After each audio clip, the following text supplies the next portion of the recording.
Okay, so welcome everyone again to the Department of Political Science Transfer Orientation. We're super excited to have you here. Please ignore the date of August 10th. It is currently August 12th. We did have our in-person orientation on the 10th. And like I said, before I started this presentation, my name is Natalie Eicher. I am the Undergraduate Student Affairs Advisor for the Department of Political Science. With me here today is Annika Santos. She is our new Student Services Coordinator, and she is also our department's OSD Liaison. So I'll be sharing more about that a few slides from now when we get to that section. And fun fact, she is also a transfer student and she is an alumni of our department. So Annika, if you want to put your information in the chat, that would be awesome as well. But as she is getting up and running and trained, eventually she will also be helping with undergraduate advising and triage. So you'll be able to see her as well and get some help. So let's get started. So this is a general overview of what I will be covering today. So again, general information, department opportunities, campus opportunities, careers in graduate school, excellence in and out of the classroom, student involvement and support, and our advising structure. As I shared before starting this presentation, this will be up on our department website and on our department YouTube page. Hopefully within the next week or so, and I will also be putting this PDF up on our department website for you all to access after the fact. So I captured some of the RSVP information that you all submitted over the past few weeks, and this information here is actually right before a huge surge that we got for RSVPs, so it doesn't capture everything. But something that caught my attention is a lot of you all are interested in internships, which is wonderful, having a job, whether that's on or off campus, doing research with a faculty member, studying abroad, just research in general, joining a student club or organization, perhaps doing the honors program, interested in professional development, and really everything in between. And so I do just want to share that, these are all possible. And yes, even as a transfer student, you can participate in a lot of activities and programs that we offer for our students as a department and on a campus. So like study abroad and UC-DC and UC Center Sacramento. It just takes a lot of advanced planning. So that can be overwhelming, but it's not impossible. And in terms of how you all plan to be successful at UCSD, I definitely got a lot of comments, but these are just a few that stuck out to me. And it really connected very well with what you all shared that you wanted to do as well. So of course, studying, I'm glad that's a priority for you all. Trying your hardest, managing your time, getting involved in your communities at UCSD and San Diego in general, networking with people, whether that's within your field or with friends, your professor, applying yourself to be the best you can in and outside of the classroom, asking questions of your professors during office hours and outside of office hours, staying engaged, managing your time, again, balancing multiple commitments. All of that is so important. And, the great news is that as transfer students, you all have had practice doing this, so this is something that you can take that experience and then transfer it to your time at UCSD. It'll look a little bit different because UCSD is just a slightly different institution, but that doesn't mean that what you've done and learned before can't be applied here. So here is just a quick screenshot of the subfields in our department. You'll also see pretty shortly that these subfields line up very well with the majors that we are offering in our department too. And you'll see that there are these notations like Poly 12, Poly 104 series, Poly 160 to 169. So that just refers to the class notation. And why that's important is knowing the notation of the class and how that relates to the subfields will help you determine the classes that align with what you're interested in taking, as well as what pertains to your major. As an advisor, I'm going to be honest, I very much speak in terms of these notations. So I tell students, hey, for this major, you're going to need Poly 104 blank, or, oh, be sure to complete Poly 11 or 11D.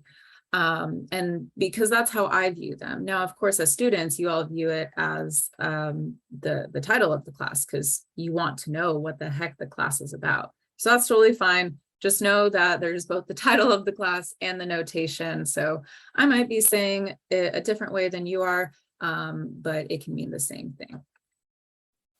And in terms of the subfields a little bit more, here is just a brief description of each of them.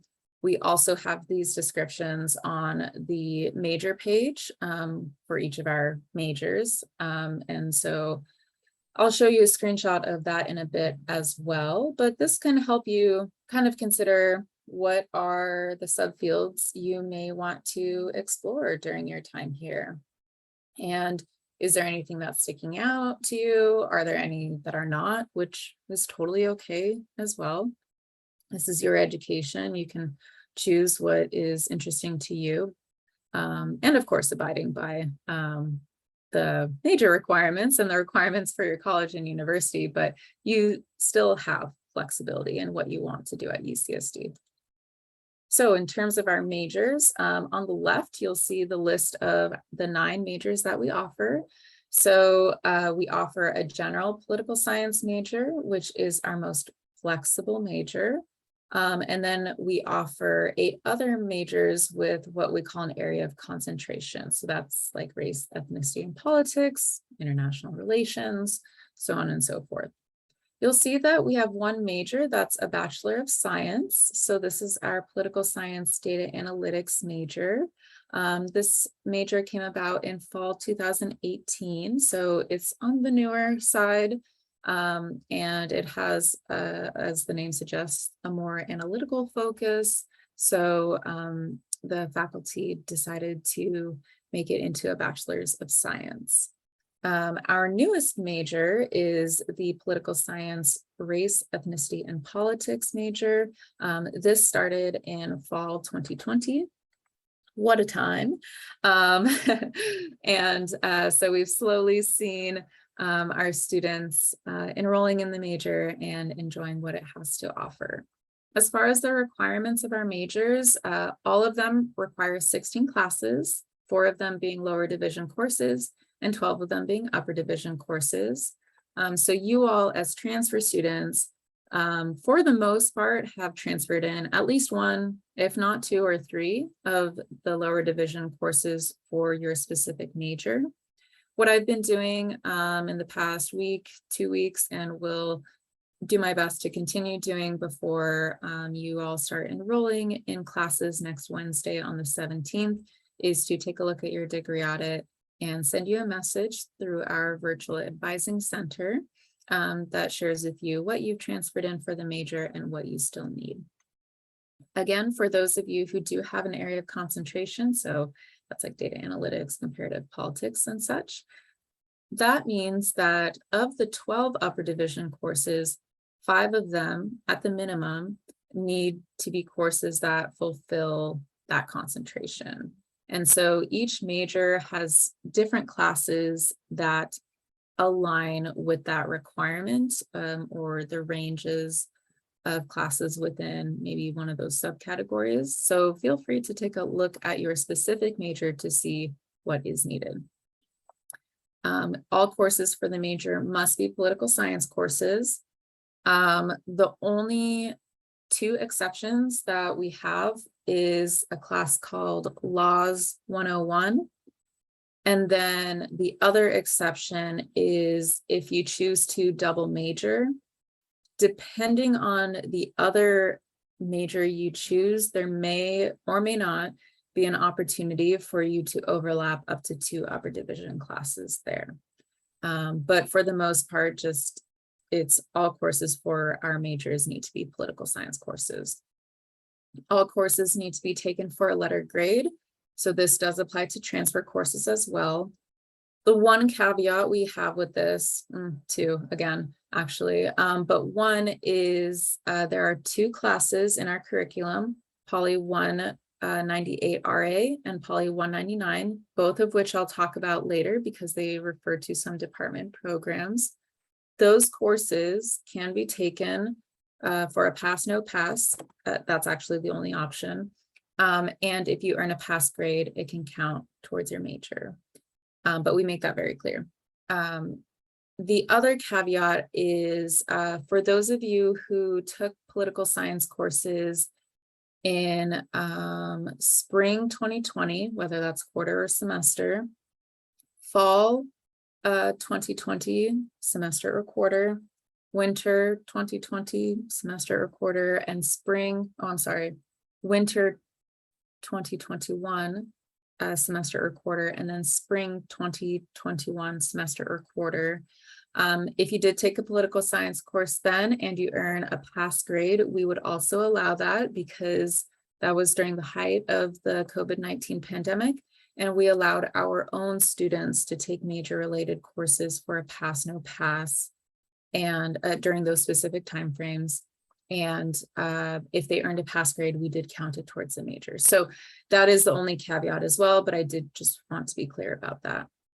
For those of you who are interested in changing your major, whether it's completely out of political science, which, you know, you do what you need to do, or to a different political science major, you can do that on the first day you enroll in classes or anytime after.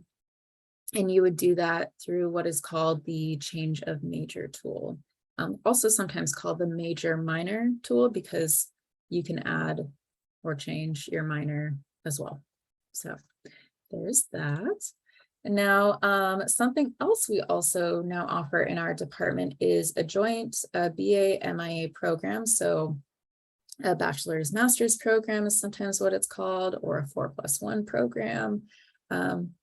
Any of those really encapsulate what this program is about. So with this program, it also started in fall 2020. So clearly we didn't let a pandemic stop us from adding a few new things into our curriculum. So the first cohort of students, they applied for the program in spring 2021. They started the program in fall 2021. They just finished their first year in spring 2022 and are going into their second and final year. This also means that the second cohort will be starting the program in fall 2022 as well. So we're really excited just to, you know, see how successful that they are and what they are going to be doing afterwards. And we hope that it's a great program for many years to come. So this program is for students who are in our department, so they have to be political science students. They do need to meet the eligibility requirements, which are on our website. The program would mean that students start enrolling in and completing graduate level courses during their senior year at UCSD, but they would only be paying undergraduate fees. So what this means as a transfer student is that your second year at UCSD is when you would be taking these graduate level courses. Now that can sound really intimidating, partially because it is, but something I do want to be clear is that you are welcome to apply for the program in your second year. So will you be losing out on maybe that shortened year? Yes. But you can still take advantage of the program. You would still have that bachelor's and master's focus. You would still pay undergraduate fees your first year in the program. It's just sometimes students feel a lot better about the decision when they are able to complete all of the classes they need for the program prior to starting it. When I say complete all the classes, I mean complete all their undergraduate classes. Because that is an expectation of students that they do that. by the time they complete their first year in the graduate program. But because the graduate program is also full-time, there isn't a lot of wiggle room for students to take an extra class here and there. So we definitely want to focus on making sure that students are ready to take on the program and are prepared. If this is something you are interested in, feel free to connect with me through the Virtual Advising Center. I might first direct you to our informational page and the videos there. But afterwards, if you have any questions and are truly serious about wanting to apply to the program, definitely connect with me.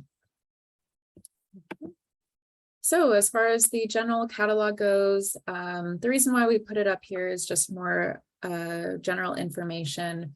So every student who comes into a university, so we're UCSD, you are tied to the year you enter. So anything you need to know is going to be in this general catalog. And say, you know, you're with us for a year, but then something happens and you need to leave the university for a few years. And then you come back and I don't know, say we as a department added 2 more courses to our curriculum that students need to take.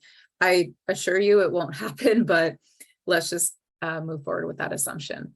You, as a student who started in fall 2022, would not be responsible for taking those additional 2 classes because you entered with us now and not at the time that those 2 new classes are added.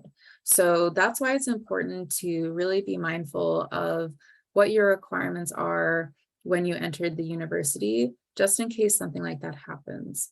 I know that for myself, every year I get at least 1 student, usually more, who is finishing up their major.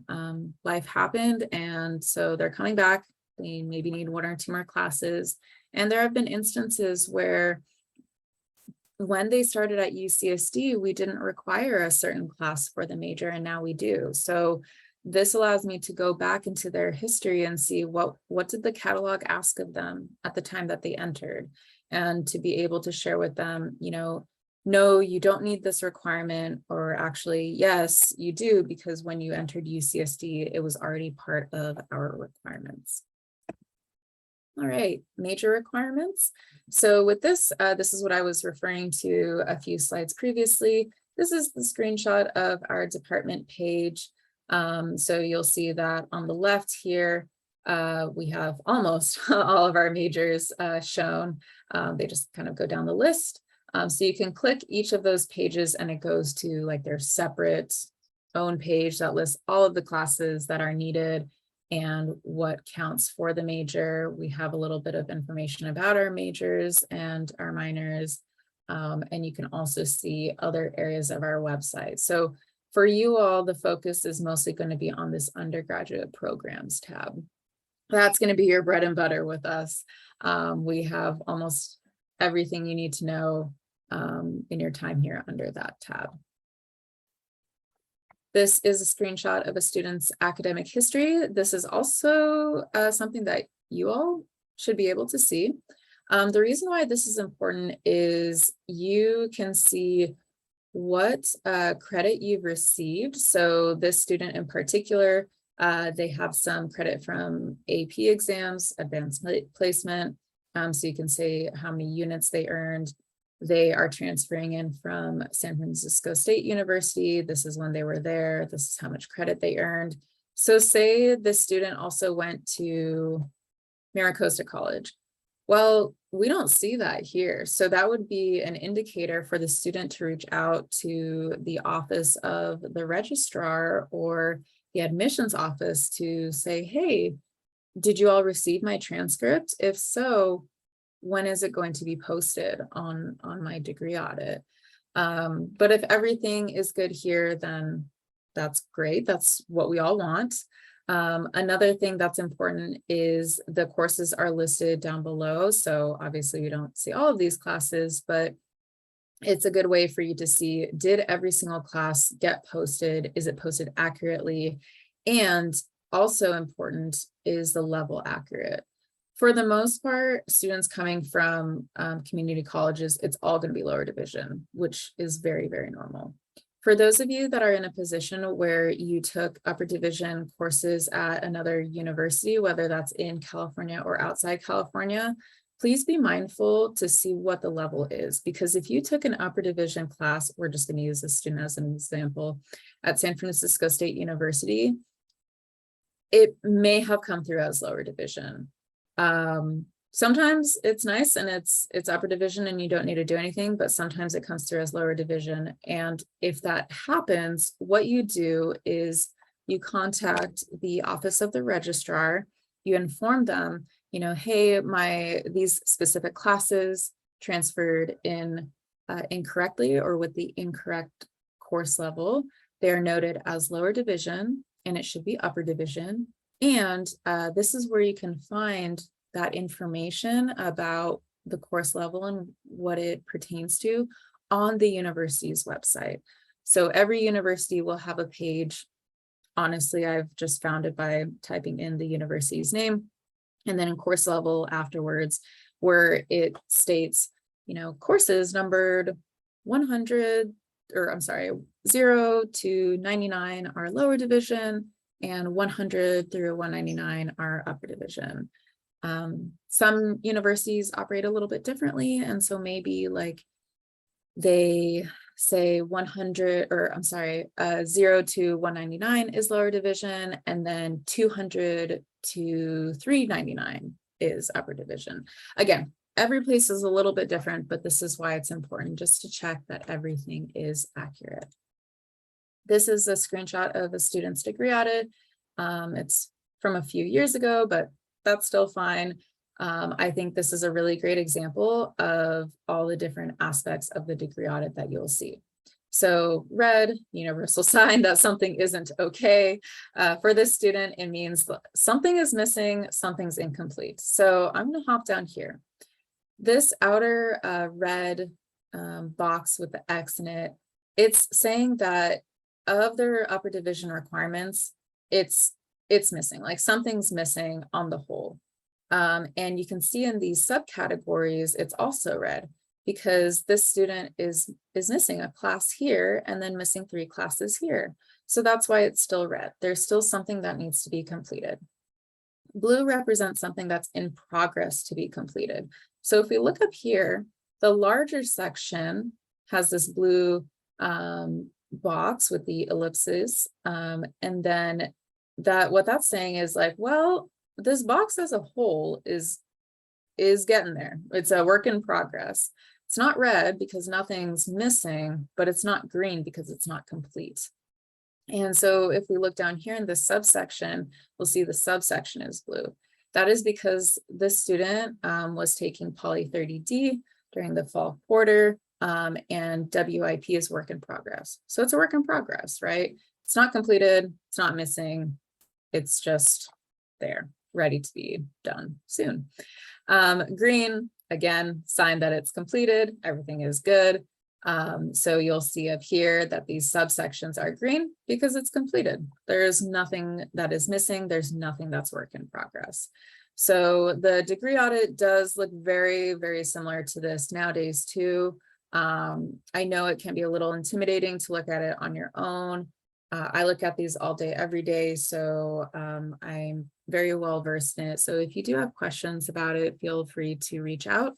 I know that one of my previous colleagues, she created, I think either she created or she linked to a document that was created for students on how to read the degree audit.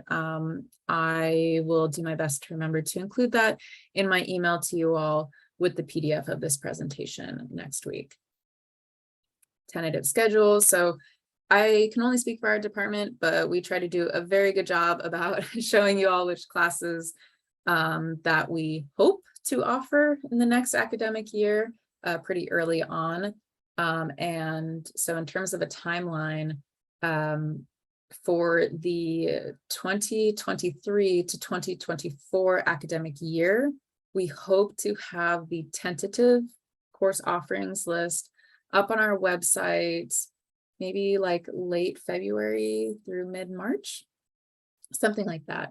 One thing I do want to let you know is that, of course, it's tentative, and just as the definition of the word, it's subject to change, and it does change. Generally, it's either moving around a class. So instead of offering it in the fall, we'll offer it in the winter, or vice versa.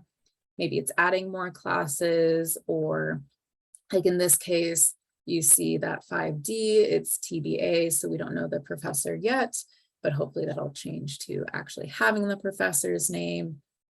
Every so often, we do need to cancel classes. So when that does happen, we inform students like as soon as possible, because we want you all to be prepared and be able to switch gears and choose a different class that fits your schedule. These are screenshots from our department page. So if you remember maybe a slide or two back, I showed you that the undergraduate programs tab on our department website is what you'll be using most often. Underneath that tab, there is a section called political science courses. So if you click that tab, this is what you'll see. And then if you just click this link here, it'll pop up a Word document in which it shows this. And again, this is just a screenshot. You can also see when it was last updated. So that also gives you an indication of how frequently we've updated it recently. Schedule of classes. So you all might already be pretty familiar with this. Honestly, I think every university or college has something similar. So you are just gonna want to focus on the correct search term. This is something where you kind of want to be careful because sometimes it jumps ahead. And what I mean by that is, so in spring, instead of it defaulted to like summer classes for a little bit, but then once the fall schedule of classes popped up, then it automatically switched to fall, even though we're in the middle of summer. So just be mindful of that before you click the subject. So I just highlighted political science because of course that's our department. But if you want to take classes in other departments, you just choose the correct department. Also, you will probably want to be very mindful of when you want to take classes. So if you are a student who, for some reason or another, whether that's work or just personal commitments, you cannot take classes on Tuesday or Thursday, then uncheck the Tuesday and Thursday box. Like there's no reason to see those classes if you can't take anything then. So definitely play around with it. In terms of the seats available, I know that my supervisor, she made sure that seats were open to students, or more seats were added, I believe yesterday. So you all should be seeing that show up as well. So enrollment, something that everyone's nervous about and also excited, which is totally fine. So for the most part, when I have been going through your degree audits, I have seen that most students' transcripts are up there by now. Some were a little bit earlier, some might still be coming, but for the most part, they are there. I just covered the second bullet point. In terms of enrollments, I also covered that, but again, just to reiterate that they will begin August 17th, which is next Wednesday. And then the first day of classes is Thursday, September 22nd. The university also has an enrollment calendar. This is really important. I definitely recommend you take a peek at this. You can just also Google it too, just UCSD enrollment calendar, and the link should pop up. Course pre-authorization. For the most part, this isn't something that you all as transfer students would be using heavily, just because you are coming in as junior students. So, we know that you have at least 90 units since you were accepted to UCSD. So you should be able to get into any upper division courses as long as they don't have other prerequisites. The instances in which you as a student would use this system on your end is if you,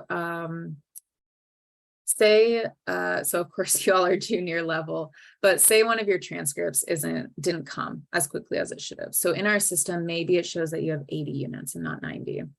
So that is barring you from enrolling in junior level, specifically junior level classes. So what you can do is submit a pre-authorization request. This link is also on the same exact page as the political science courses, what I just showed you like 2 or 3 slides ago. And you can submit it and just explain like, hey, I'm a junior student, like my transcript is just missing and I would like to enroll or waitlist in this class.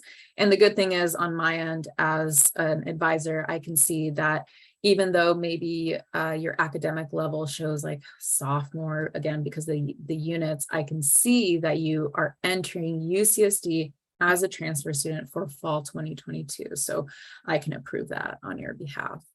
That's one of the main things I see that happening.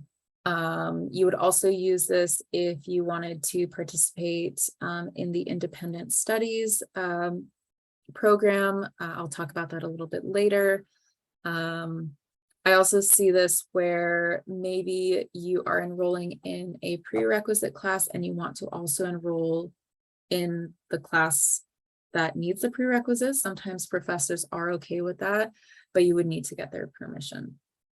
For the most part, when it comes to upper level students, I'm actually the one that uses this and submits requests on your behalf. And what that looks like is if you participate in like the UCDC program, I pre-authorize students for one of the political science courses there. I pre-authorize students for our research apprenticeship program classes, which I'll talk about later. Pre-authorize students for the senior honors program. Again, I'll talk about that later. So it's more of me doing the pre-authorization for students once they hit like junior, senior level, rather than the other way around. It's mostly new first year students that use this, as well as sophomore level students. Okay, waitlist and enrollments. I know this is a lot of information. It's all important though.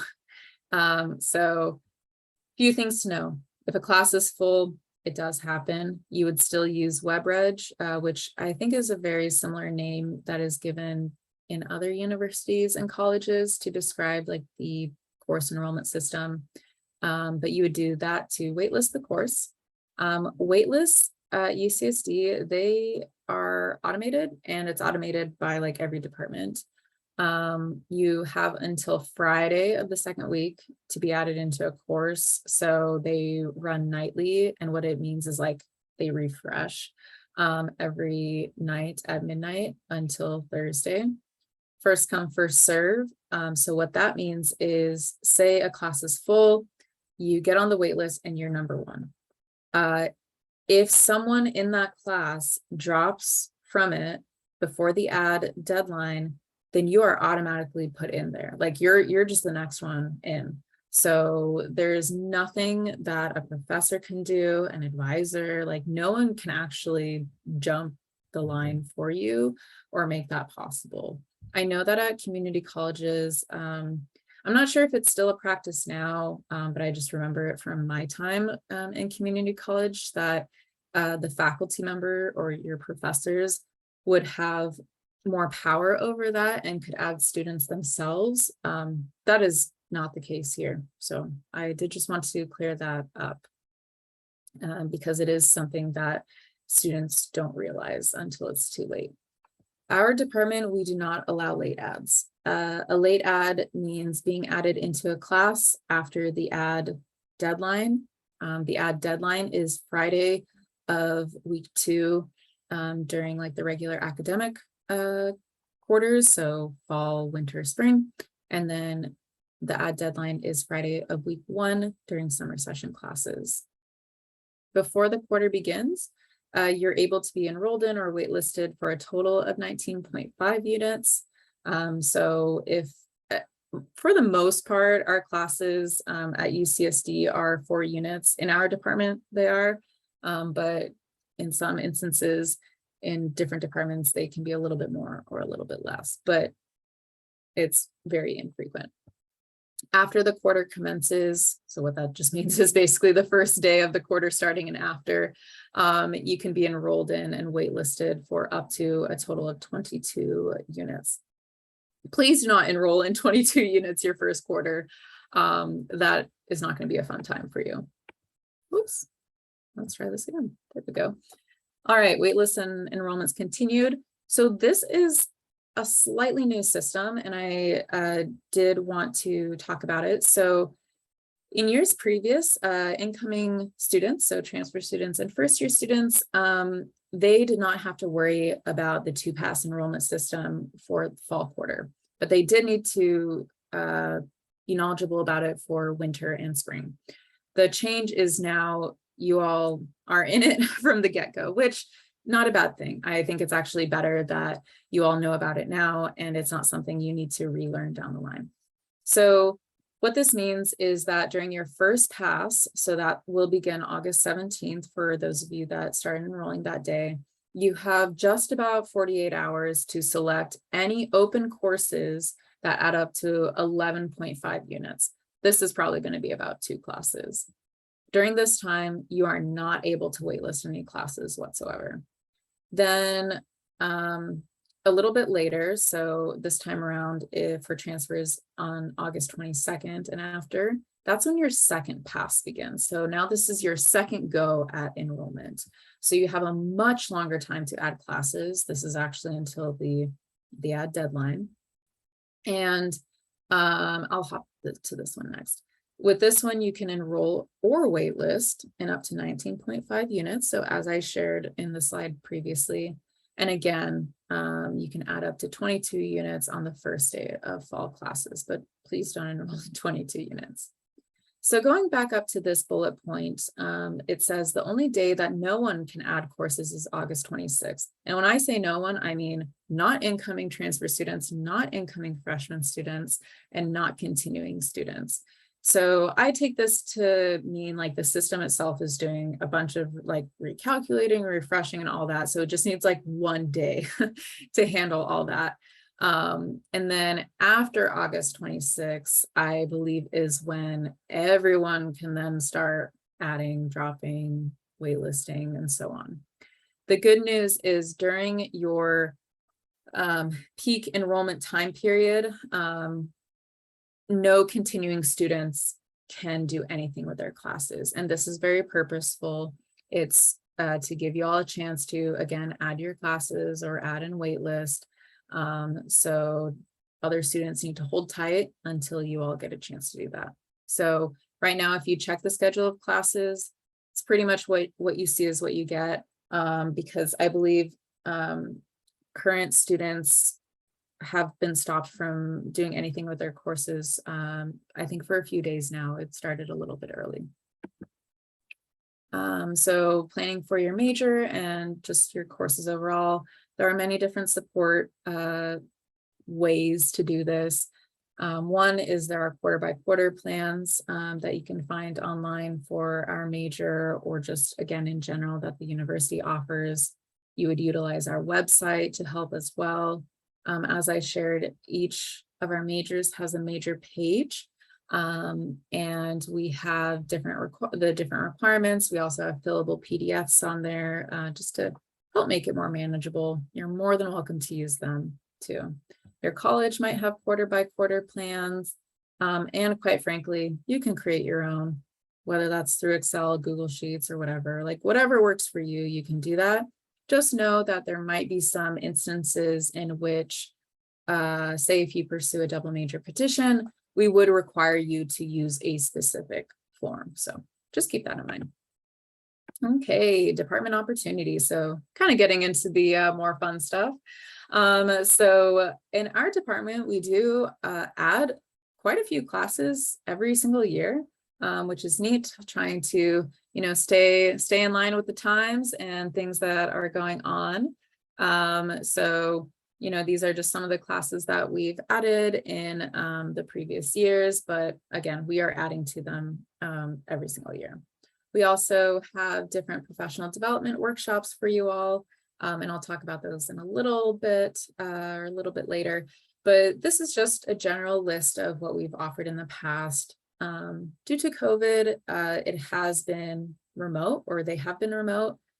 We are going to try inching back to maybe a mix of remote and then some in-person workshops for this upcoming year, but I will let you all know what that looks like in my emails about them.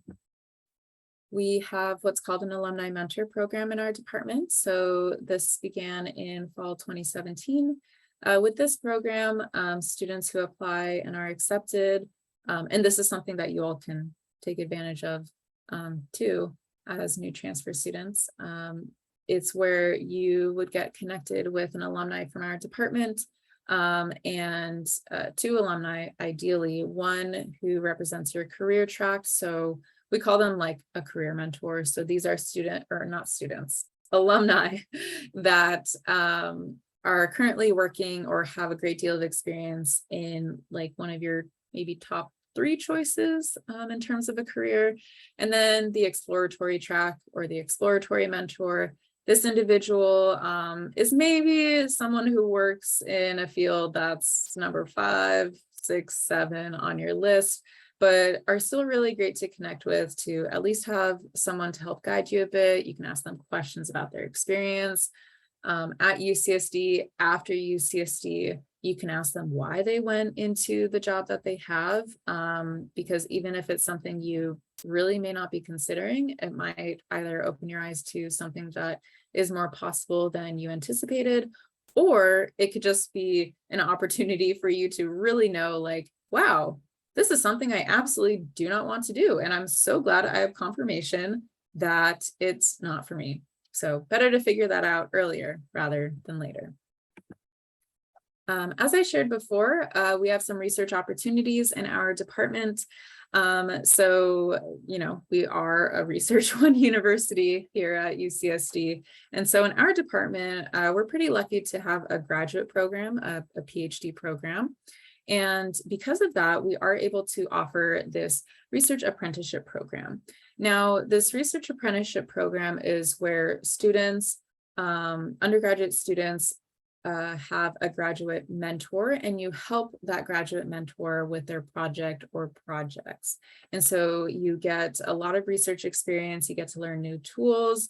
It's very, very often a student's first foray into the realm of research. So it's all about learning and doing and growing. And the graduate students know this. Now, I know on the screen here, it says recommended major GPA of 3.0 or higher. With this, you all as transfer students, I'm not sure if you all knew this or not, but you actually come into UCSD with a 0.0 GPA. And for this program, the graduate students know that because I remind them every single year of this. So what I tell them to keep in mind, and what I tell transfer students in particular, is, hey, you're not going to have a UCSD GPA to share with them. So what you're going to do is you're going to share your GPA from your previous institution or community college. And you're going to talk about the political science courses that you've taken previously and how you are a good, person to have for this program. And literally, it's never been an issue before. Plenty of transfer students partake in this program and have a really great time and really enjoy the opportunity to learn about research and get to know one of our graduate students, sometimes two, because sometimes they collaborate on programs, on projects. And in terms of the number of projects, it does differ from year to year. I do have a page on our department website for this program with a very thorough FAQ. On that FAQ, there should be a question that actually links projects from previous years, just so you can get an idea of what has been done before. So feel free to check it out. Another thing I want to point out is that you'll see this course notation, Poly 198 RA. So if y'all remember, that's the one of the classes where I said you would take it for a pass, no pass. And if you're in a pass grade, you get credit towards your major in the upper division elective category. In the spring quarter, you have the option to enroll in a research seminar course where you would write a paper And again, if you earn a letter grade of pass, that can count towards your major in the upper division category. With independent research, so this is Poly 199, it's different than this Poly 9. I mean, they have the same notation, but it's a different version of it. With this one, this is where you would do independent research with a faculty member in our department. Again, you can earn credit towards your major, and you can take Poly 199 up to 2 times as long as you take them each for 4 units.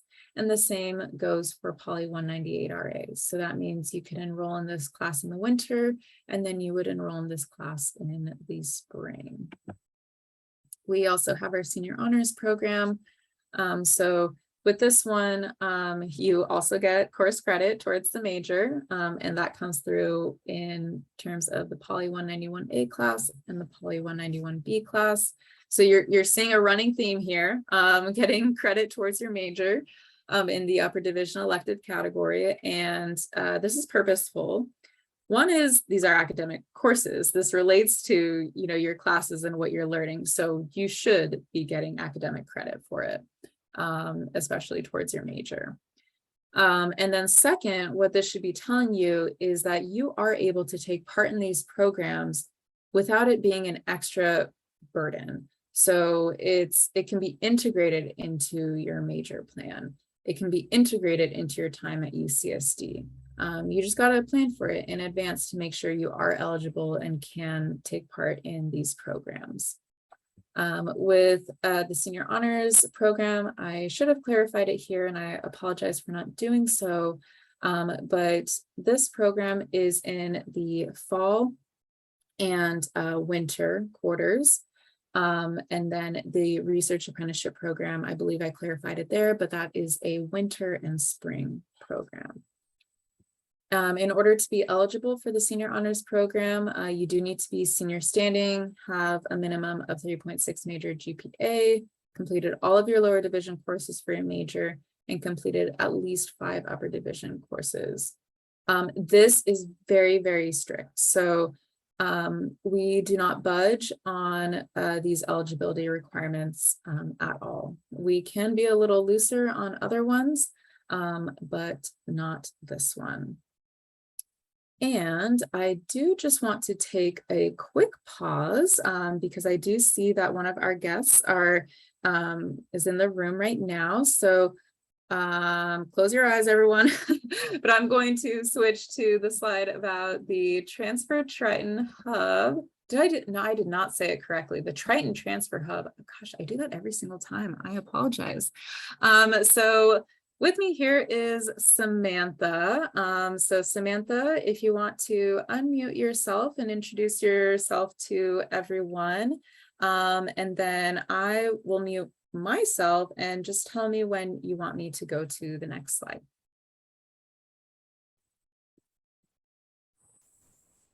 Alrighty, everyone. So hi, everyone. My name is Samantha Jimenez. I am the graduate assistant at the Triton Transfer Hub. I've been with the team for almost 2 years now. So a little background about myself is I am also a former transfer student. I grew up and was raised in San Diego, and then I attended San Diego Mesa College and then transferred to UCLA. And since then, I've been back home working, and I am currently doing my master's program at SDSU in Student Affairs. And so my long-term goal is to continue to support transfer students and first-generation students at four-year institutions. And so today I will be sharing a little bit about what we do at the Triton Transfer Hub and who we are and where you can find us. Do you mind going to the next slide? Okay, so at the Triton Transfer Hub, if you all don't know already, we offer a ton of resources. Our ultimate goal is to really support students professionally, academically, and socially. And so one of the ways that we do that is through peer coaching. And so if you don't know already, we offer one-on-one peer coach support to you all. And these peer coaches are current transfer students at UCSD who were in your shoes last year as they were incoming to the university. And so our peer coaches have a lot of insights and advice and experiences that they can share with you all on how they navigated UCSD so far as a transfer student. And so you are all able to make an appointment with our peer coaches. If you go to our website, there's going to be a link on there to make an appointment with one of them. And as you can see here, this is a picture of our some of our peer coaches who just recently graduated. And so whether you have big or small questions, we've always got your back. And whether you need help identifying resources on campus, or whether you have questions on how to manage your time, our peer coaches also do help you all kind of, you know, like you can sit down with them and go through your classes, and they'll help you manage your time and create a good plan for you and for your quarter according to your class schedule and your other activities outside of school as well. And so we do offer peer coaching both virtually, over the phone, and also in person. So I highly recommend that you all meet with the peer coach as soon as you can. We do have some peer coaches who are working right now over the summer, and they are available for appointments if you ever just want to stop by our office or make an appointment over Zoom. And so one cool thing that I do want to highlight here is if you go to our website at transferstudents.ucsc.edu, our peer coaches actually put together an incoming student resources guide for you all, which kind of outlines the step-by-step what to do as an incoming transfer student. And so it's a very cool guide. It's very detailed. And so if anyone has any is wondering which next steps to take or which resources to go to as you're transitioning to UCSD, I highly recommend that you check that out. And then they also did a virtual care package for you all as well. And all of that can be found under the resources tab on our website. And so I'm going to talk a little bit about some of our major events that we host throughout the year. And so some of them include our Fall National Transfer Student Week celebration. So every fall during, I believe it's the third week of October, it is National Transfer Student Week across the nation. And so what we do is host a big celebration in the fall. Last year we celebrated at Matthews Quad, and we had games and music, and we had food. And so that event was really, really fun. We had a photo booth. And so that's definitely an event to look forward to coming this fall. And then in the winter, this is actually one of my favorites. It's the Transfer Storytellers Contest and Gallery. And so what we do every winter is we host a contest, a contest and gallery where we have students submit forms of art where they kind of, you know, express themselves, share their stories. And every year we have a different theme. So we have students submit paintings or poems or letters, literally anything that is artistic to you. You submit, and we have judges at the end who will review everyone's submission, and we select 3 winners who do win a $1,000 scholarship.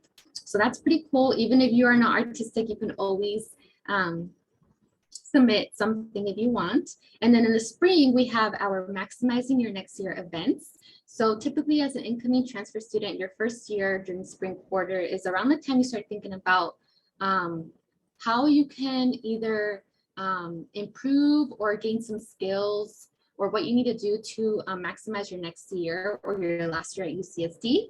And so what we do is we partner with different academic departments and bring in some major advisors to present to you all kind of the things that should be on your radar as you transition into your next year at UCSD. Okay, well, thank you so much, Samantha. I appreciate you for being here. And then if any of you all have questions for Samantha, Samantha, would you prefer that they put it in the chat now and then you answer those specific questions about the Triton Transfer Hub, or that they send you an email? What is your preference? They can do either or if anyone has any burning questions that they want to ask right now, but I can also leave the email in the chat. And then I'll go ahead and put our website on the chat as well. If anyone has any like specific or personal questions that they want to ask us, or make an appointment with the peer coach as well. But Okay, perfect.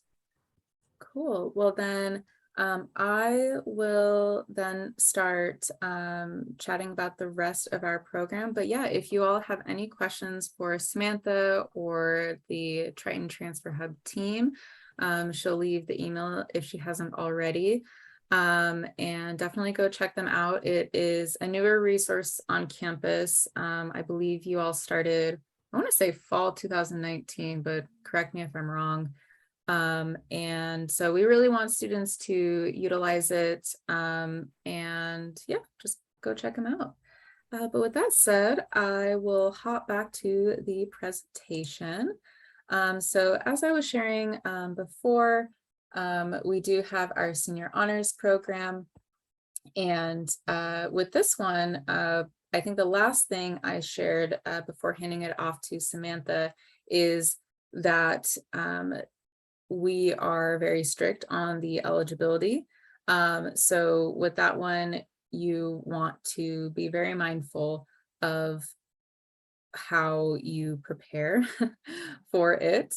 And if you are interested in what the theses look like, you can actually take a look at them on our department webpage, on the Senior Honors Program website. And if you scroll down to the bottom, you can find all of them since 2012. So gosh, at this point, 10, 11 years of senior honors theses are there. You can read them if you so choose to, but it gives you a good idea of what to expect and what an actual honors thesis look like.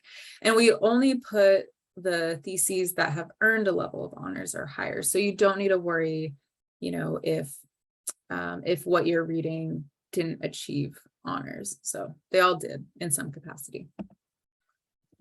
Okay. We also have our local internship research program. So with this one, it's a combination of having an internship and then doing a research paper. Most students just do the internship portion, which is fine. And a few do the research portion as well in order to get credit towards their major. So a little bit different with this one. You'll see this designation of what is allowable for the major and what is not.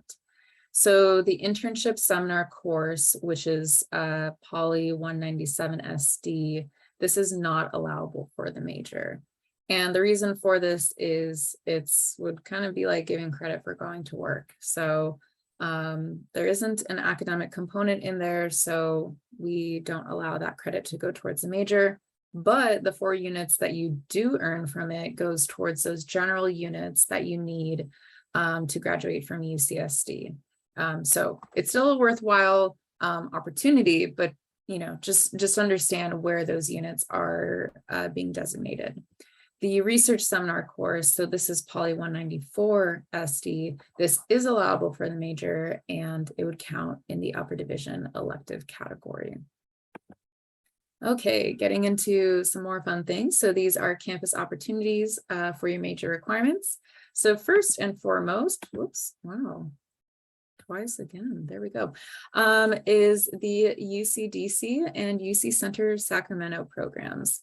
So both of these are very similar in the sense that you are traveling to a different part of the country, whether that's Washington, DC for the UC-DC program, or Sacramento, California, our state's capital for the UC Sacramento, UC Center Sacramento program. And while you're in either location, you have an internship and you are taking classes. For the UC-DC program, you are required to take a research seminar course, and there is the option to add on another optional course. Not every student does, but some do. If you do choose a political science elective course there, it can count towards your major in the upper division elective category. And then that research seminar that I was talking about, you all would enroll in the political science version of it. And again, get credit towards your major.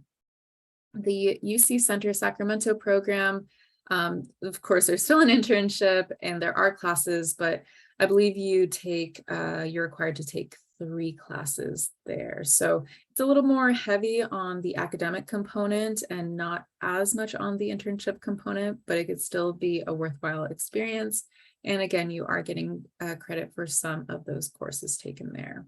On our department website, we do have pages for each of these programs. So you can read a little bit more about them and where each class would go in terms of your major requirements or just overall requirements. And so I think that's a good place to start. But I do just want to be clear and just clarify that I am not the academic coordinator for these programs. So I cannot share anything about the application or the cover letters or internships, things like that. With that, you would want to speak to the UCDC and UC Center Sacramento coordinator here at UCSD, all the acronyms apparently. But you can connect with her through email, or you can also connect with her through the Virtual Advising Center. And you would send a message to the Academic Internship Program. It's shortlisted for AIP. So you can send a message to them there. You can say, hey, like I learned about you all from transfer orientation, or if you learned about it elsewhere, you could just say that. I'm really interested in participating in the blank program. Or both. If you all want to do both, you can do that. And yeah, just start that conversation, see if there are any upcoming information sessions that you can go to learn more, or have a one-on-one conversation to plan ahead. Then there's study abroad. So I saw or read, I should say, that some of you all hope to travel before the start of the quarter, which is great. And I hope you also can travel while you are a student with us. I would definitely recommend it. It's one of those things that I wasn't able to do as a transfer student, mostly because I was misadvised more than anything. And I wish I had been able to do it, but anyways, now I tell you all to do it. But the great thing with political science is it exists everywhere. So there are a ton of places that you can go. Now, of course, there are a select few that are probably not okay given the state of the world, certain parts of the world right now, but there are many other places where you can consider going. And I recommend you speak to a study abroad advisor, again, as soon as possible, if you are interested in this. Very similarly, like I do know a little bit of information about it, and you would actually connect with me to talk about the types of classes that could be potentially transferable to your major. Once you start clarifying where you plan to go and start the application process with the study abroad office and advisors, but more so I refer students to them. But yeah, they are open and available and ready to meet students right now, so feel free to connect with them. Very similarly to what I spoke about UCDC and UC Center Sacramento, you can connect with them on the Virtual Advising Center, or you can send them an email as well. So highly recommend. There's also the global concentration in political science. This is not a major. This is what we call like a transcripted concentration. So it just shows that you went the extra mile to have a global perspective in terms of the experiences that you chose to do. So that would be study abroad, language proficiency, and then taking some academic courses that do relate to what we call global content. Okay, careers in graduate school. So at some point, you all are going to be graduating from UCSD and starting a career, considering grad school, and then starting a career after that. But, I think it's important to start talking about that now. So I do also just want to start with the idea that your major isn't boxing you into a particular career. Although with the caveat to say, if you are wanting to go into engineering or you want to go to medical school, I don't think political science is the best preparation for that. But you all probably wouldn't be here in this space right now if that's what you wanted to do. But overall, political science as a discipline is very broad, and there are many avenues that you can take your skills, your knowledge, your abilities. So just keep that in mind. Think about what you are getting out of the experience, what you are getting out of your classes, what you are getting out of your involvements, jobs, volunteering, research, internships, so on and so forth. Because employers and graduate programs will be looking at that. Of course, they want someone who is strong academically, but they want to know what you were doing outside of your academics too. And just understand that, you know, your knowledge, your skills, your abilities, yes, that comes from your classes and what you do inside the classroom, but that also comes again with what you're involved in outside of that. So please continue to build a life outside of your academics. Don't ignore your academics. That's why you're here, but definitely make sure to get involved in other ways too. Like I said before, our department does offer a variety of workshops and events for students. This is just a non-exhaustive list of what we've offered in previous years, just depending on things that have come up or what students have suggested, and really anything else that is of interest. We're always open to ideas from you all. Now, of course, we do need to recognize that it's dependent on time, resources, staff availability, room availability, and just, again, general timing, but we are open to hearing about any types of experiences or information that you want to learn. For those of you who are interested in law, politics, law school, legal field, all of that, we do have the Krinsk Houston Law and Politics Initiative. This is free, like you're already all part of it, so to say. You're all more than welcome to attend any events or take any of these classes that are coming from this initiative. They're open to all political science majors. And we recommend that students consider attending any of the virtual or in-person events if they are interested in this type of path.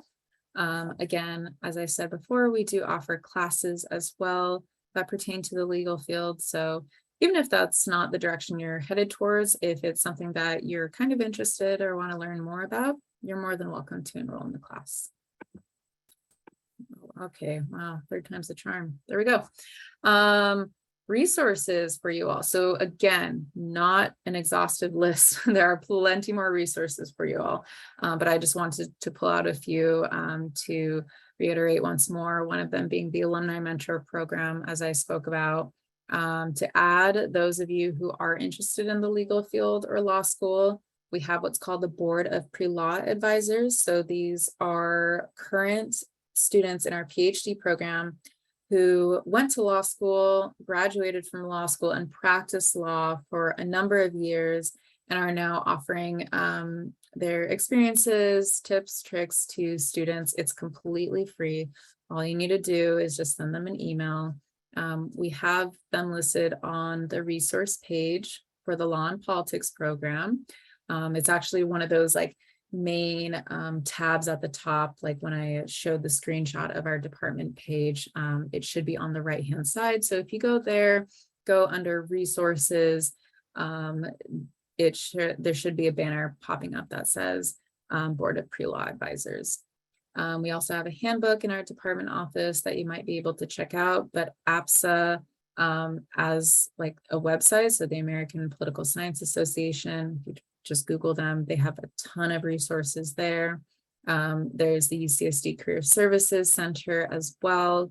Our department has a LinkedIn page. I believe I shared it out in one of my initial welcome emails to you all, but I recommend checking it out, following it. I post opportunities for events, workshops, internships, jobs, like honestly, whatever I get as an advisor that is sent to me, I share it out there if it is relevant, of course, to you all. And then, of course, our website, there is a lot of information there. I do try and update it pretty frequently if I can, just to, you know, have it be up to date for you all, but there are plenty of resources. Now, focusing on your excellence in and out of the classroom, Okay, there we go. Just want to focus on our faculty for a bit. So we have plenty of faculty in our department. I believe it's over 40 at this point in time. And we should be adding a few more in the next couple of years. Here are just a few of them. For those of you who are in Warren College, Dr. Marissa Abrahano is actually your provost. So that's kind of cool. Our faculty are involved in many different things across campus. And so you might see their name in different areas, in different centers, or your college, for example. But here are just, here's a bit of information about what each of them focuses on. And of course, each of these faculty members, as well as all of our faculty, if you go to our department page website, on the left-hand side, there is a people tab at the top. And if you hover over that, you will be able to see a subsection that says faculty. And so you can read more about all of the different faculty in our department, learn more about where they did their education, what their research interests are, and what they're involved in. So that could be a really good talking point if you want to get to know them more in your classes with them or in office hours. Again, involvement and support. So one of the ways that we support our students, we meaning our department and then the university as a whole, is the Office for Students with Disabilities. So as I shared earlier, when I started this whole presentation, Annika is our OSD liaison for the department. So for those of you who have accommodations for your classes, you would be connecting with Annika once the quarter starts in order to get that taken care of and to ensure that your exam accommodations are accounted for. But before even that happens, you do need to meet, sit down, or maybe even through Zoom with a disability counselor here at UCSD. So you would want to connect with the Office for Students with Disability like as soon as possible, like today, if you haven't already done so, in order to set that up. Because they are busy people and we want to make sure that you are prepared for the upcoming quarter. But we do have this information on our website. These are just screenshots that are taken from it. So on our undergraduate program page, there is a section that's titled OSD accommodations. So you would click that and then focus on the OSD student instructions. Here are just a list of student organizations on campus. So again, not an exhaustive list. I'm pretty sure there's like 400, 500, maybe even more student organizations. If after that very full list, there is something that you want and you don't see it, create it. You can totally create your own student organization. You would connect with one of the advisors in the Center for Student Involvement, and you would work with them to create that organization. I believe there needs to be at least 4 or 5 people available to constitute the leadership team for the org, but it is possible. So if that's something you're interested in, check them out, see what's there and what you would be interested in joining. I'm pretty sure in the beginning of the year, if not the beginning of every quarter, a lot of organizations also line up around campus. I believe it's around Library Walk. So in front of Geisel Library to showcase their organization and welcome people into it as well. Transitioning to UCSD. So it is quite the process. As I shared before, I could go on. But ultimately, part of it is just living through the experience and getting to know what the quarter system is like, getting to know what resources there are on this campus and what works for you. Here are just a few of them that I pulled out. I didn't list the Triton Transfer Hub because I knew that they were going to be speaking here today, but of course they are a really great resource for you all to connect with. But just thinking about coaching, the writing program, with this one, writing is a huge component of the political science major, which I'm sure you all know as well, having taken previous political science courses. But it is certainly important that you all feel confident in your writing abilities. And if you don't feel there yet, that's okay. There is assistance for that, and we do want to help you through that. The Academic Achievement Hub for learning strategies and supplemental instruction. OASIS, so this is more like our summer bridge program. They also offer tutoring, mentoring, and counseling. I spoke about the Office for Students with Disabilities. That's a little bit of a typo, apologies. Then there's the Counseling and Psychological Services. It's called CAPS for short.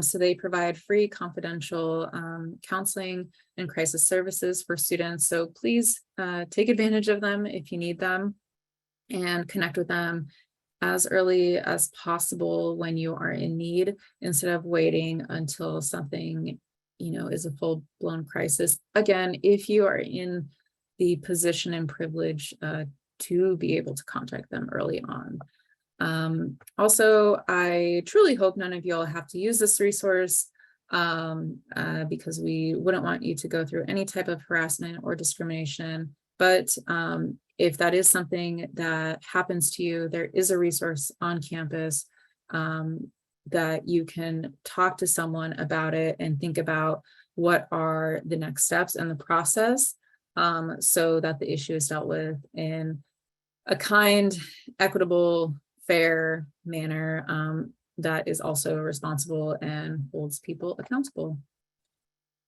All right, so I am just going to quickly skip through these slides since we already talked about that. And we're nearing the end, y'all. We're nearing the end.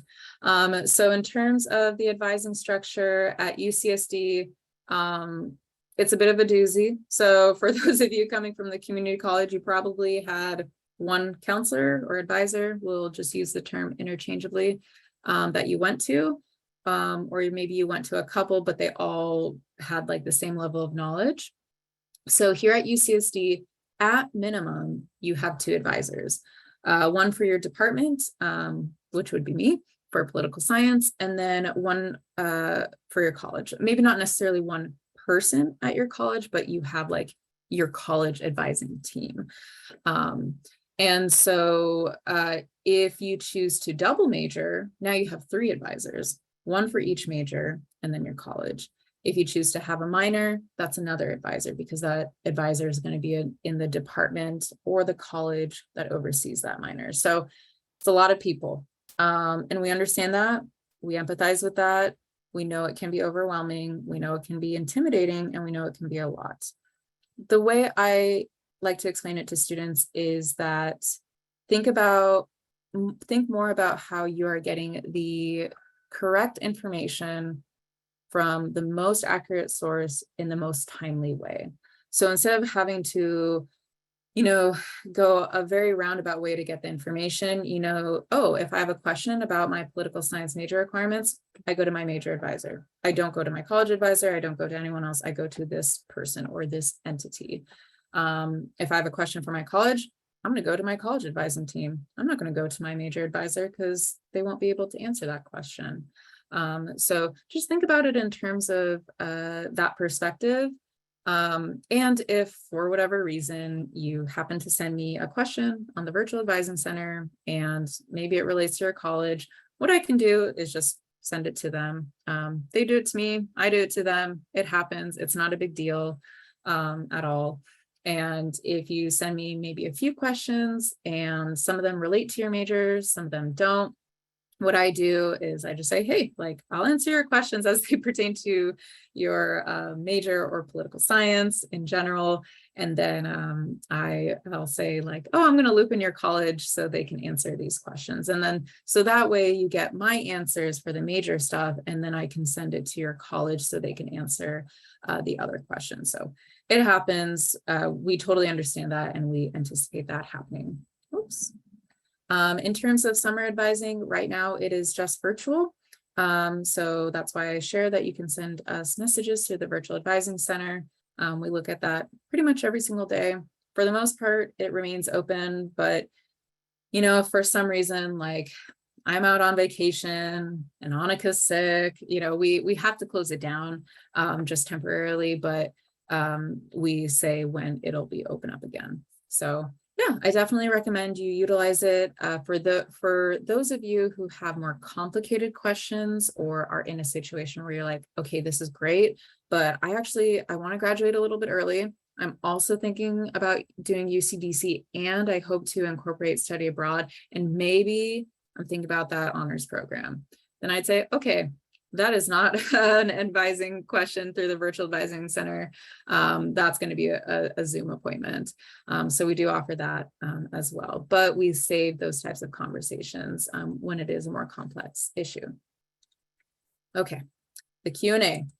So I'm just going to put all of these up here for the sake of time and just run through them quickly because I do want to give you all an opportunity to ask questions after the fact. So up here, the first one, is it important if you choose a specific subject in your major? So like a major with a concentration, honestly, it's completely up to you and what you feel comfortable with. Not every student does, and that's okay. They're totally fine. If a student or can a student be recognized for studying two kinds of political science? So what I took that to mean is, can I double major in political science? The answer is no.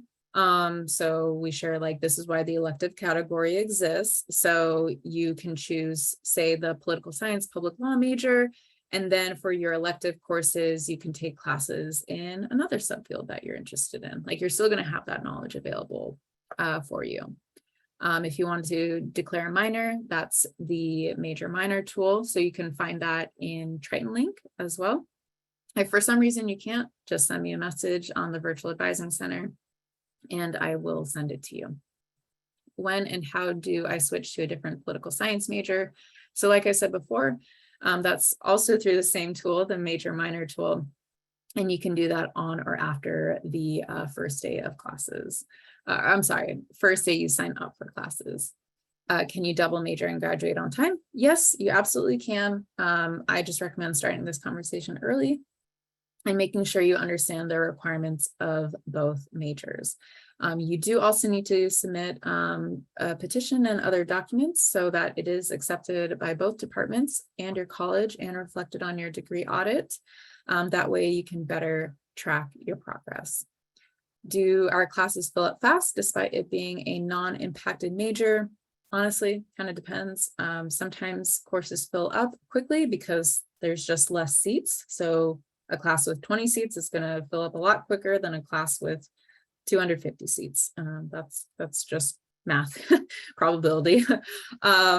Then sometimes classes are super duper popular, and so it fills up a lot quicker, even if it has more seats than say another class of ours. So for that, it's also important that you prioritize the first pass and second pass enrollments and choose the courses you really want and like kind of need to have during your first pass. And then the second pass is all those extra ones.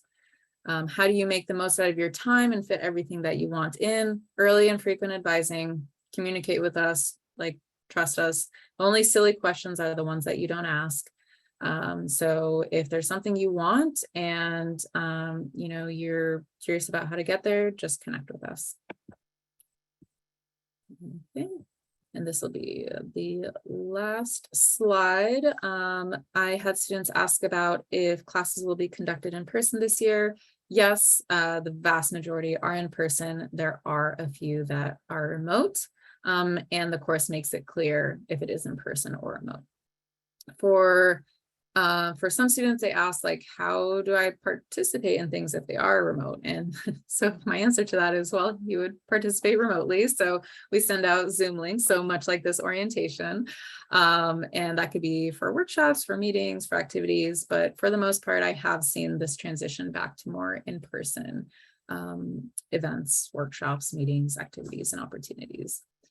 How do I know? I'm basically doing everything that I need to do because I kind of feel like I am missing out on things that I might not be aware of. Is everything through email? Pretty much, yes, everything is through email. So if that isn't already a good habit that you've built, please make it a good habit that you build right now.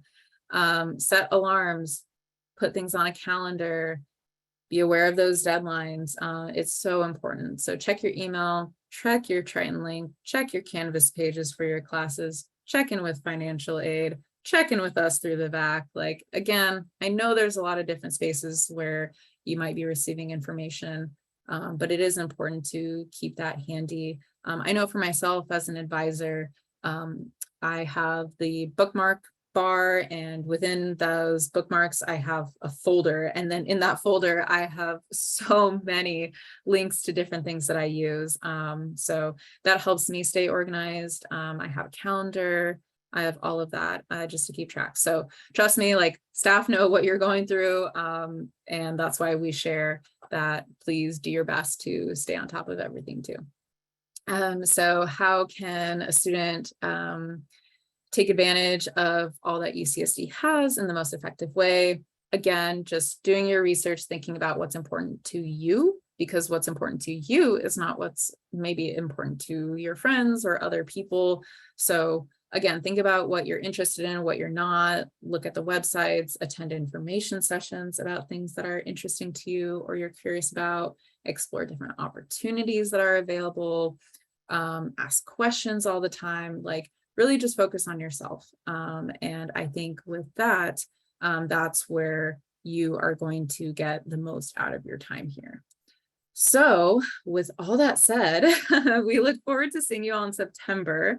I am going to stop screen sharing and now open the floor, room, I guess, for you all to ask your questions. So you could either ask it in the chat if you'd like, if you want to take a moment there. You could use like the raise hand function, and I should be able to see that as well. And then I can like call your name if you want to speak out loud. But I'll give you all some time to do that. I know it was a lot of information, so it can be a lot to kind of like take in.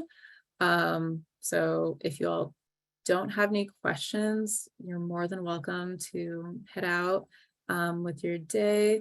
Oh yeah, no problem. So someone just popped in. Thanks for the information. I'm glad it was really helpful. That's what I try to do. Will the recording be emailed after? Yes, it takes some time to process, and quite frankly, it's Friday. Like, I'll get to this next week, but I will make sure it is available to you all, and I plan to send an email to all incoming transfer students with the PDF and with the link. Oh, you all are so nice. I'm so glad. I actually didn't have a good not a transfer experience. I didn't have a good advising experience, so I try to make it a good experience for everyone else. I don't claim to be perfect, but I do what I can. All right. I see a raised hand. I would love to pronounce your name correctly, but I don't want to butcher it. So please, if you can please introduce yourself. Hi. That's all right. It's Angela. I know Angela, okay. kind of throws it off. Okay. No worries. But I had a question. Well, I actually had a few questions. Does the International Affairs graduate program, is that solely focused on international affairs, or could you be like a public law or political theory, other poli-sci major and still do that? Yeah, so I should have clarified that a bit more. So for that program, you saw that the major that was associated with it was political science, international affairs. So students aren't able to just choose a political science, international affairs as a terminal major, which means like you as a student can't choose it right now. You are only going to be part of that major once you are accepted into the program and then accept the acceptance and you're in it. So what that means is your major will change then to political science, international affairs, Bachelor of Arts. Now your major beforehand could be any of our political science majors. That's totally fine, totally up to you, but it will change once you choose to be part of that program.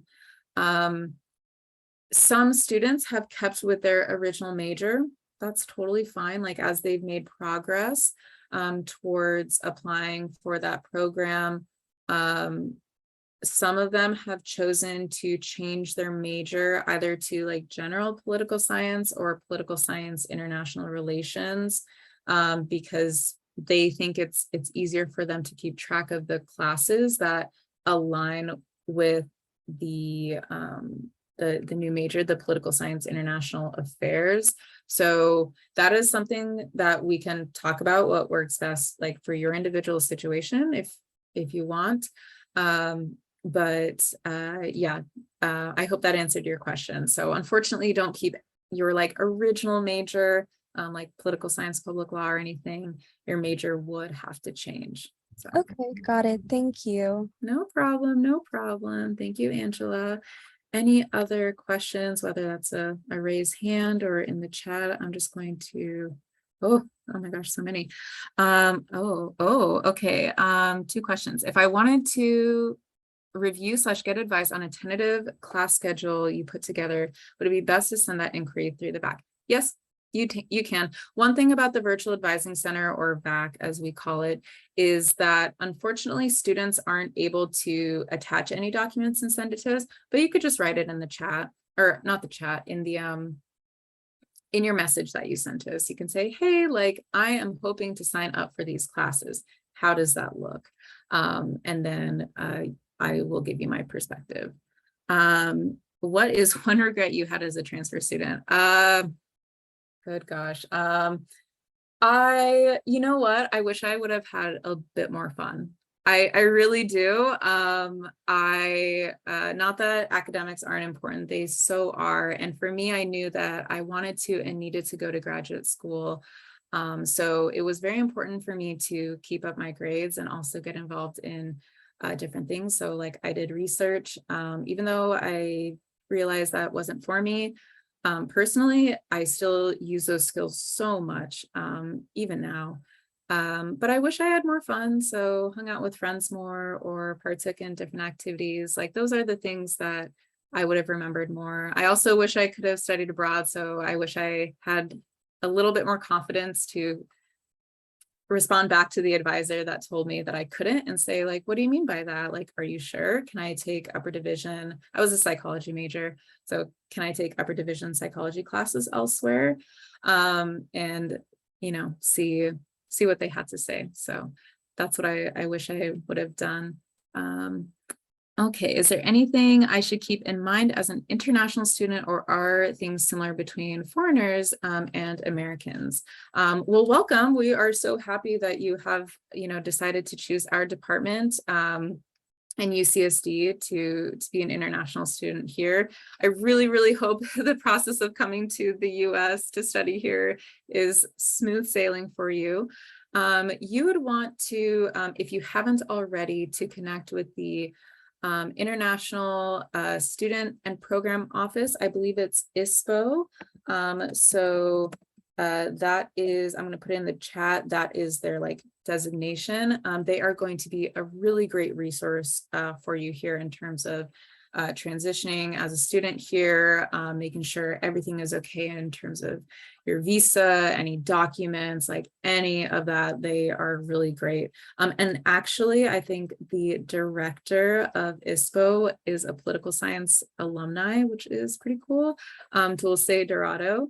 But in terms of similar differences, I mean, there might be a few cultural differences, but people will be really welcoming. I think it's also the benefit of like the discipline as like political science is, it exists everywhere. So people want to get to know others from outside the US and are really welcoming for that. And you could probably have a really great perspective as someone who's coming from outside the US in your classes, especially on the different topics that are discussed. But if you do have any questions, in terms of like the academics or deadlines and such, please connect with me through the Virtual Advising Center, because there might be a few things that would be best to learn or be accustomed to earlier rather than later.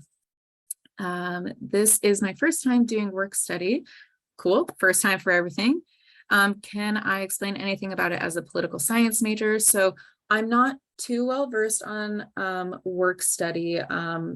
My basic understanding is that doesn't necessarily matter like your major with it. It's just an opportunity for a student to receive additional like financial aid. And across the university, there are different work study opportunities. So you're working in like an academic department usually. So like in our academic department, political science, we have 2 student workers and right now, and then in the past, some of our student workers have had work studies. So my understanding is like some of what they receive in terms of an income is paid for by the department and some of it by the university, like as a whole for financial aid. But I see it as like a financial aid thing and not something that you have to pay back or anything. But I recommend that anything regarding work study and clarifications, like how much you can work, when, where, those questions are best answered by the financial aid and scholarships office. So you can reach them by email, like if you just Google UCSD financial aid and scholarships office, you can find that there.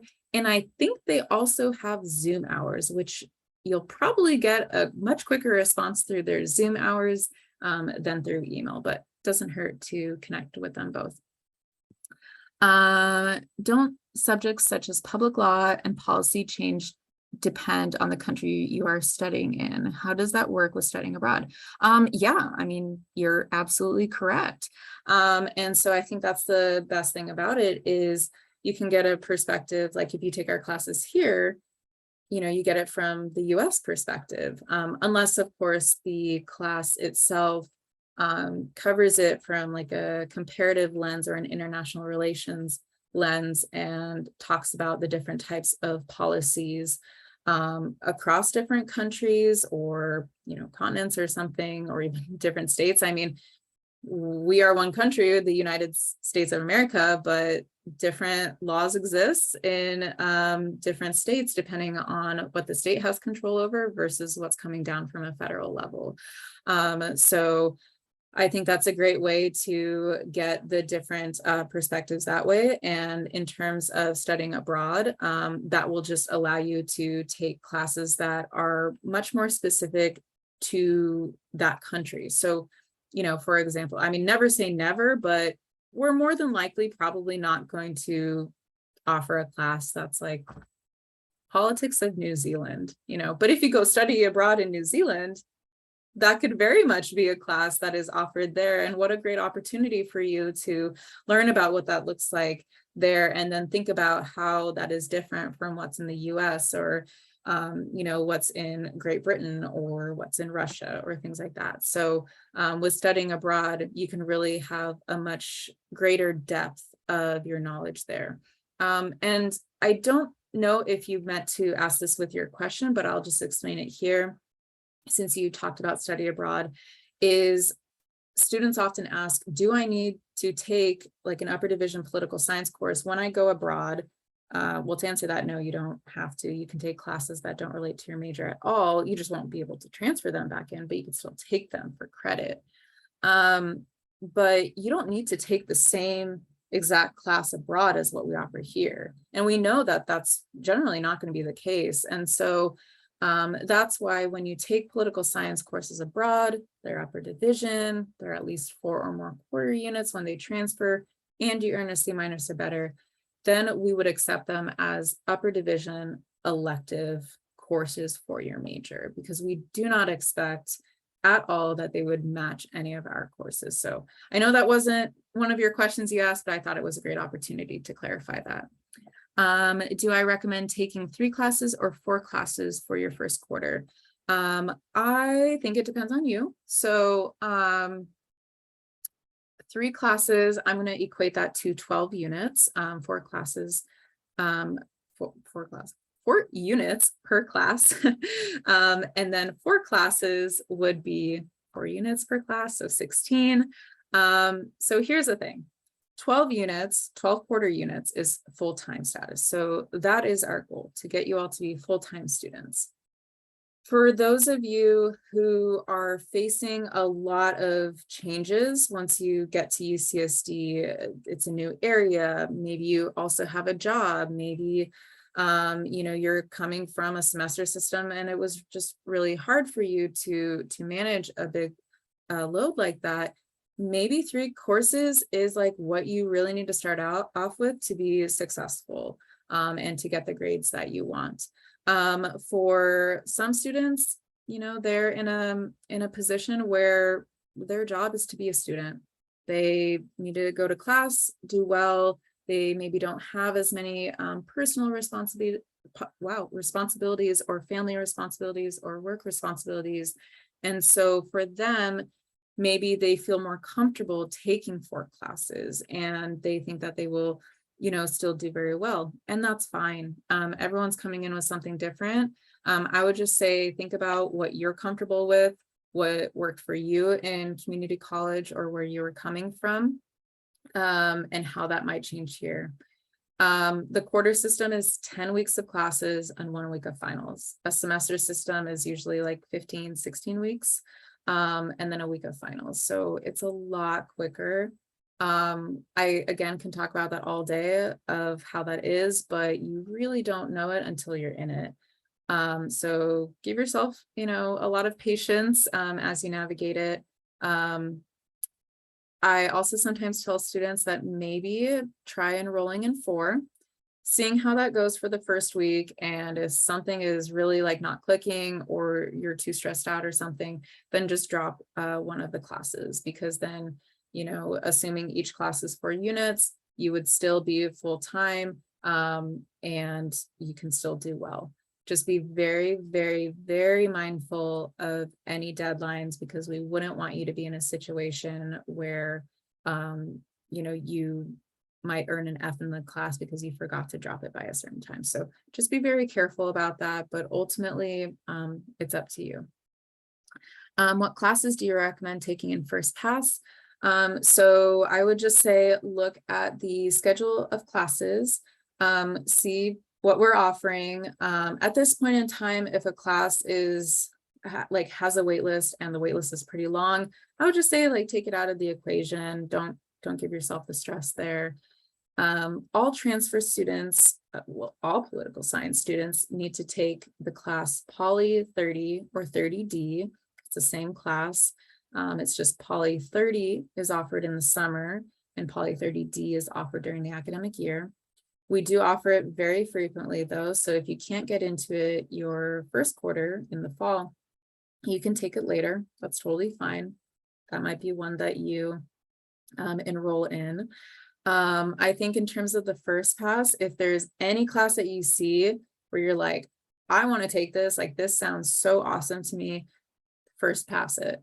Also, just, I know this is political science transfer orientation, but please keep in mind that you may have requirements for your college. So if anything, you might be first passing 1 or 2 of their classes that you're required to take for them. So that's something I would keep in mind and prioritize too, because they might say okay, you have priority enrollment for this class here, but if you keep delaying it quarter after quarter, they might just say, okay, you had your chance, we're done.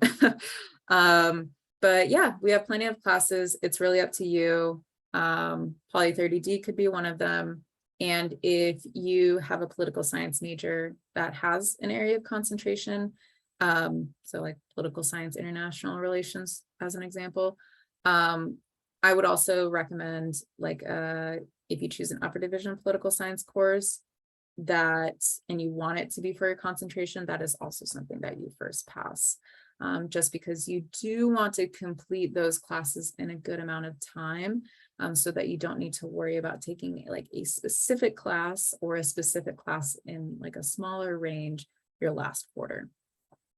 What somewhat of a random question, but are the political science classes traditionally in the same building or at least in close proximity to each other? I'm sorry for laughing, but no, they're not actually. Your classes, whether it's political science or elsewhere, is all across campus, all across campus. So if you have a bike, great. Skateboard, great. scooter. We have scooters and the bikes on campus. You might be using those. You might be walking really fast, but they could be in different parts of campus. Very rarely are they actually in the building in which our department is located in, mostly because we don't really have classrooms there. We have one, but that's it. But mostly they're going to be across campus. So I would recommend using Google Maps. That's actually a pretty good resource to find out where your classes are, or at least the building. There's also the UCSD app. They have the maps on there as well.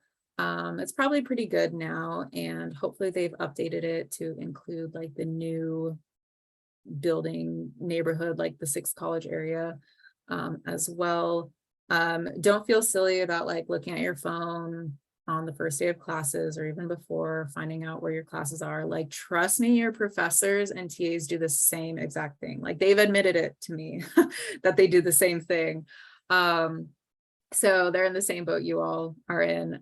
If you have an opportunity to visit campus prior to the first day of classes, I would recommend it just to kind of see where things are, have fun, go to the beach, but then also to kind of think about like, okay, if one of my classes is here and I only have 30 minutes or 10 minutes, 15 minutes to get on the other side of campus, what's the goal? Like, how fast do I need to walk? Do I need a bike? You know, what do I need to do to get there in time? What are the different paths I can take? So unfortunately, no, they're not in proximity, but that lets you explore campus some more. So, all right, I do see that the time is 1:57, so I'm happy to answer another question if you all have it. But I also want to be respectful of your all's time as well. So if there isn't any more, I don't see any more in the chat, I don't see any hands, then I'll just end it with thank you all for being here, and for bearing with me on the clicks back and forth, and thank you all for asking such good questions. If you have any more, you're more than welcome to send it to me on the Virtual Advising Center. I'll try and get through them. Again, with orientation, it's just been a little bit hectic. But yeah, thank you all for being here. Welcome to UCSD. Welcome to our department. We look forward to having you all in September, and enjoy the last month and a half before classes start. All right. Have a great day, everyone. Happy Friday. Enjoy the weekend. Bye. Thank you.